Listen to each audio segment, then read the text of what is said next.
Decision change করলাম। 10 টাকার ভাবছি।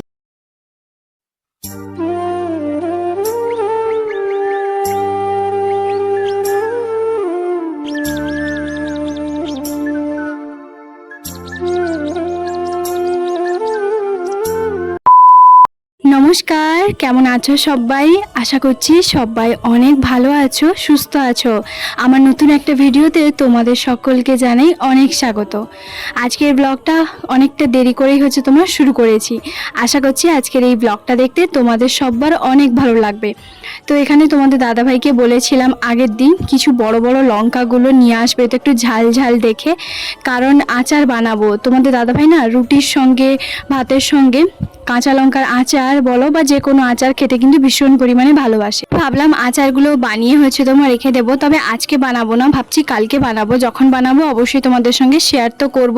আগে কাঁচা লঙ্কার বোটাগুলো ছাড়িয়ে রেখে দেবো, ধুয়ে একটুখানি হালকা রোদে শুকিয়ে দেবো জল ঝরে যাওয়া পর্যন্ত। তবুও বলতে পারো 5 থেকে 7 মিনিটের মতন। যাই হোক, এখানে কিছু সবজি নিয়ে এসছে। এখানে সবজির মধ্যে আছে বলতে পারো কাঁচকলা, তারপরে সজনে ডাঁটা, আলু, পেঁয়াজ আর ফুলকপি, বাঁধাকপি, পুঁই শাক, কুমড়ো, এগুলো তো সব কিছু নিয়ে এসছে।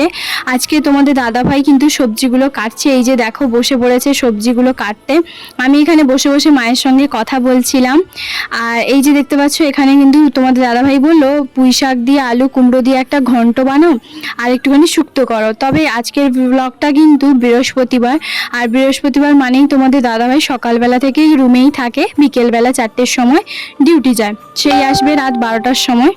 আমাদের দাদাভাই কিন্তু যখনই রুমে থাকে, কাজের যখন ছুটি থাকে, তখনও কিন্তু আমাকে কাজে ভীষণ পরিমাণে হেল্প করে। এই সবজি কাটা, জামা কাপড় হয়তো আমি কাচ্ছি, ও হয়তো ধুয়ে মেলে ভালো করে শুকিয়ে দিচ্ছে।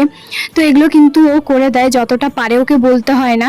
তো যাই হোক, এই জন্য দেখতেই পাচ্ছ ও কিন্তু চান টান করে একদম ফ্রেশ হয়ে গেছে। তারপরে ওকে খেতে দেবো। খাওয়া দাওয়া আমি আজকে করে নিয়েছি, তারপরে ব্লগটা কন্টিনিউ আর করিনি। ওই যে বললাম বৃহস্পতিবার দিন দুজন মিলে কথা বলি, এইসবই তোমার হয়, মানে বক বক করি সারাদিন। যেহেতু বাড়িতে থাকে না, আমার মনে হয় যেন ওই দিনটা ছুটি থাকে, আবার বিকেল 4টার সময় বোরিং লাগে। তো যাই হোক, যেমনটাই তোমাদেরকে সকালবেলা বলেছিলাম, পুঁই শাক দিয়ে আলু কুমড়ো দিয়ে চচ্চড়ি, আর কিন্তু হয়েছে কি বলে শুক্তোটা আর হালকা একটুখানি ঝোল ঝোল রেখেছি। আর দুজন মিলে খেতে বসে পড়েছি এখন। আর এই যে প্রেসার কুকারে ভাত আছে, ভাতটাও কিন্তু আমরা এখন ইদানিং প্রেসার কুকারেই খাচ্ছি। তোমাদের দাদাভাই কিন্তু বেশ পছন্দ করে। চলো খেয়ে নিই, পরে কথা বলছি। তোমাদের দাদাভাই আমাকে এইমাত্র কল করলো, আর আমাকে এটাই তোমার বলছে যে মানে এইমাত্র ডিউটি বেরিয়ে গেল, 3:30 এখন বাজে, তো এইমাত্র এখন বেরিয়ে গেছে ডিউটি। তো আমাকে এক্ষুনি মাত্র কল করলাম, ভেবেছি হয়তো কোনো কিছু জিনিস রেখে গেছে। তো না, ও পানিপুরিওয়ালাকে দেখেছে, মানে ফুচকা দোকানকে দেখেছে। তো সেটাই তোমার বলছে যাও নিয়ে নাও, তারপরে পয়সা আছে।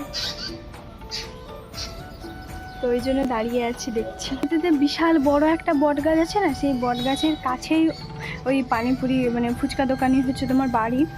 মানে ওই ফুচকা যে ভাইটা বানায় খুব সুন্দর বানায়, চটপটি বলো ফুচকা বলো। আমি ভাবছি যে 10 টাকার মতন তোমার 10 টাকার তোমার ফুচকা নেব, আর 10 টাকার তোমার চটপটি নেব। দারুণ বানায়।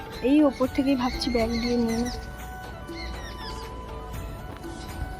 আর আমি তো জানো খুব একটা বেশি ফুচকা খাই না, তো সেই কারণে। তোমাদের দাদাভাই বলছে বট গাছের কাছে আছি। কোথায় যে বট গাছে, ওই যে রাস্তায় যেতে একটা বিশাল বড় বট গাছ আছে না, মানে স্টেশনে যেতে, তো সেখানে। তো আসতে একটুখানি সময় লাগবে, কারণ ওই যে বললাম এই ভাইটা না ফুচকা জাস্ট দারুণ বানায়, মানে খুবই সুন্দর বানায়। তো আমরা সবাই প্রায় কম বেশি খাই। যাই হোক, বিশেষ করে বিকেলবেলাটা এই বৃহস্পতিবারটা তোমাদের দাদাভাই বলে, মানে যখন চোখে দেখতে পায়, ওই হয়তো গাড়ি নিয়ে যাচ্ছে তখন।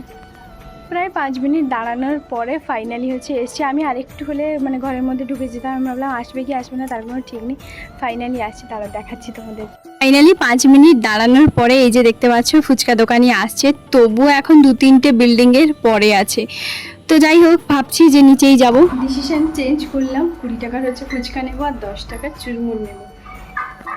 তবে উপর থেকে নেওয়া যাবে না, কারণ সব পড়ে যাবে। তো এখন যাবো তোমার নিচে। চলো, 3 তলা থেকে মানে নিচে যেতে আর আসতে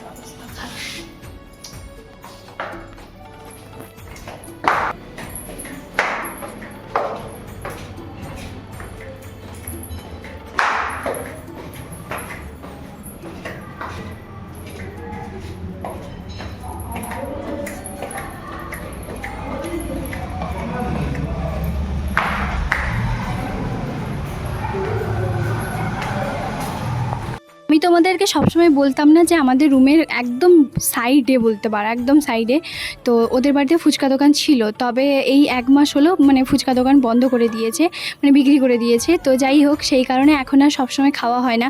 আর এই যে ফুচকা দোকানে যে ভাইটাকে দেখলে, ও কিন্তু সবসময় এদিক দিয়েই যায়, তবে কখন কোন সময় যায় না মানে জানিই না, বুঝতে পারি না। ওই যে বললাম ঘরের মধ্যে থাকি তো, 3 তলার ওপরে, তো বুঝতে পারি না। তো নিচের যখন ছিলাম তখন কিন্তু প্রায় বলতে পারো খেতাম। আর সবসময় ফুচকাটা আমি খুব একটা পছন্দও করি না, মাঝে মধ্যে হবে, ওটাই বেশি ভালো। যাই হোক, চলে এলাম এখন ফুচকা নিয়ে ওপরে। আর এখন দেখছি যে কটা ফুচকা দিয়েছে 20 টাকার। দাঁড়াও এক একটা বের করি। 3 পিস আছে, 4টা, 5টা, 6টা, 7টা, 8টা, 9টা, 10টা, 11টা, 12টা, 12টা দিয়েছে। 10 টাকা 20 টাকার 12টা ফুচকা। আজকে প্রথম ভালো করে একটুখানি গুনলাম, গুনে হচ্ছে তোমার দেখছি। তো যাই হোক, এদিকে 20 টাকার ফুচকা আছে, আর আছে কিন্তু চুরমুর যাকে বলে। তবে আজকে চুরমুরটা না অতটাও ভালো বানায়। ওই যে বললাম, যেদিন একটু বেশি আশা করবে যে হ্যাঁ মনে হয় ভালো বানাবে, কিন্তু ফুচকার টক জলটা না মানে সেরা, সেই ছিল একদম। আর তোমাদের দাদাভাইকে বলছি যে তুমি চলে আসো, বলছে না না তুমি খাও, আমি খাবো না, আমি তো চলে এসেছি ডিউটি। আর এই তো এই মাত্র হচ্ছে দুধ খেয়ে হচ্ছে তোমার গেল। তো যাই হোক, দুধ আর একটুখানি টিফিন বক্সে কী বলতো ফল দিয়ে দিই। ওটা প্রতি বৃহস্পতিবার আমি ওকে একটুখানি ফল দিয়ে দিই। তো ও কি করে, ওই বিকেল 5টা 5:30 দিকে একটুখানি খেয়ে নেয়। তো যাই হোক, আর যাওয়ার সময় 1 গ্লাস দুধ দিয়ে দিই, আর এদিকে টক জলটা বের করছি। তবে জানো, এই যে কয়েকদিন বৃষ্টি হয়েছিল না, খুব ভালোভাবে ঠান্ডা ছিল। এখন আবার সেই বিভৎস পরিমাণে একটা গরম ভ্যাতে আছে। যাই হোক, এই যে দেখতে পাচ্ছ 10 টাকার চুরমুর, আর এটা কিন্তু অতটাও বলে না ভালো টেস্টি বানায়নি। আর আমাদের ওখানকার চুরমুর এখানকার চুরমুর সম্পূর্ণ আলাদা। আর এই যে ফুচকা আছে, চলো ফুচকাগুলো বেশ বড় বড় সাইজের দিয়েছে। চলো এখন গপাক গপ হচ্ছে তোমার খেয়ে নিই। আর টক জলটা না সত্যিই সুন্দর। তোমাদের কার কার জিভ থেকে জল আসছে আমাকে অবশ্যই জানিও। তো টক জাতীয় জিনিস না দেখলেই অটোমেটিক মানে জিভে জল চলে আসে, এটাই একটা ব্যাপার। চলো এখন প্রথম হচ্ছে একটুখানি চুরমুর খাবো। ভালো বানিয়েছে, তবে কি বলতো অতটাও ভালো বানায়নি। মানে আগে ভালো বানাতো, আজকে হয়তো কে জানি কি হয়েছে। তো যাই হোক, সবসময় তো আর ভালো হয় না সবার হাতে, স্বাভাবিক। তো এই যে দেখতে পাচ্ছ এখন ফুচকাটা খাবো, অর্ধেকটা কিন্তু চুরমুর খেয়ে সাইডে রেখে দিয়েছি, দেখতেই পাচ্ছ। তারপরে তোমাদের দাদাভাই না এই মাত্র হচ্ছে ঝটপট করে আমাকে বললো যে তুমি পেঁয়াজ আদা রসুন সব কিছু কেটে কুটে বেটে রাখো। আমি বলছি কি ব্যাপার, হঠাৎ আমাকে বলছে, তখন বলছে আমি যাচ্ছি। আমি বললাম পেঁয়াজ রসুন আদা বাটা এগুলো করতে বলেছে মানে হয়তো চিকেন নাহলে মাটন নিয়ে আসবে, চিকেনটাই ভাবছিলাম। তারপরে দেখি মাটন নিয়ে এসছে। আমি বললাম আজকে বৃহস্পতিবার তুমি মাটন নিয়ে এলে? বলছে কোনো ব্যাপার না, খাই তো নাকি, হয়তো মাঝে মধ্যে নিয়ে আসে না। কারণটা হচ্ছে তোমাদেরকে বলি, কেন তোমাদের দাদাভাই হঠাৎ করে মাটন নিয়েছে। কারণ একটাই, শুক্রবার দিন মানে কালকে তো তোমাদের দাদাভাইয়ের ওখানে কি বলতো ফিস্ট আছে। তো বিশ্বকর্মা পুজো উপলক্ষে যে পুরো স্টাফেদের খাওয়ায় না, তো সেখানে হচ্ছে মাটন খাবে। স্বাভাবিক মাটনই হয় ওদের, কোনোদিনই চিকেন হয় না, মাটনই হয়। চিকেন মাটন কখনো দুটোই হয়, কিন্তু মাটন হবেই হবে। তো যাই হোক, ও তো সেখানে খাবে, আর আমার জন্য ওই জন্য আজকে নিয়ে এসেছে মাটন। তো এখানে 600 গ্রাম মাটন আছে। তো আমি ওই জন্য রান্নাবান্না জমিয়ে একদম ভালোভাবে করছি। তো তারপরে তোমাদের দাদাভাই খেতে এসেছিলো প্রায় বলতে পারো 9টা থেকে 9:30টার পর। কারণ ওই যে বললাম মাটনটা ঝটপট করে দিয়ে আবার চলে গেছে। তো দোকানে নাকি সকালবেলা বলে গেছিলো যে মানে কেটে রাখতে আর কি। তো ফোন নাম্বার থাকে, যেহেতু আজকে 2 বছর ধরে ওই দোকান থেকেই নিয়ে আসা হয়। তো যাই হোক, জাস্ট দারুণ হয়েছে যেন, সত্যি ভীষণই ভালো হয়েছে। ভাত হচ্ছে তোমার করেছি, আর এই যে মাটন কষা, আর হচ্ছে তোমার ভাত। দেখো করার পরে তোমাদের দাদাভাই 3 মিনিট কি 4 মিনিট মতন থাকবে, তারপরে আবার চলে যেতে হবে, কারণ ডিউটিতে প্রচুর কাজ আছে সেই কারণে। তো যাই হোক, খাওয়া দাওয়া করে নিয়েছি, আর এখন তারপরে আমি ড্রেসটা চেঞ্জ করে নিয়েছি। আর চেঞ্জ করে বিশ্বকর্মা পুজোতে যে মিষ্টিগুলো দিয়েছিল না, সেই মিষ্টিগুলো সব এখন আমাকে ডাস্টবিনে ফেলতে হচ্ছে। আর আমি ওই যে প্লাস্টিকের যে কন্টেনারগুলো দিয়েছে সেগুলো কিন্তু আমি রেখে দেবো। এখানে হয়তো তোমরা ভাবছো যে দুটো টিফিন মানে দুটো হচ্ছে তোমার মিষ্টির প্যাকেট কেন। আসলে বলি, তোমাদের দাদাভাই যে বন্ধু মানে তোমরা তো জানো দিলীপ ভাইয়াকে। তো যাই হোক, সে দিলীপ ভাইয়া কিন্তু এখান থেকে যেহেতু খড়গপুর চলে গেছে ট্রান্সফার হয়ে, তবুও কিন্তু এই বছরটা মানে এই মাসে টাকা দিয়ে গেছে, মানে বিশ্বকর্মা পুজো উপলক্ষে যে টাকাটা দেওয়া হয় চাঁদা, তো সেটা দিয়ে গেছে। তো ওখান থেকে তো আসা সম্ভব নয়, তাই অফিসে বলে দিয়েছিল যে মানে তোমাদের দাদাভাইকে দিয়ে দিতে।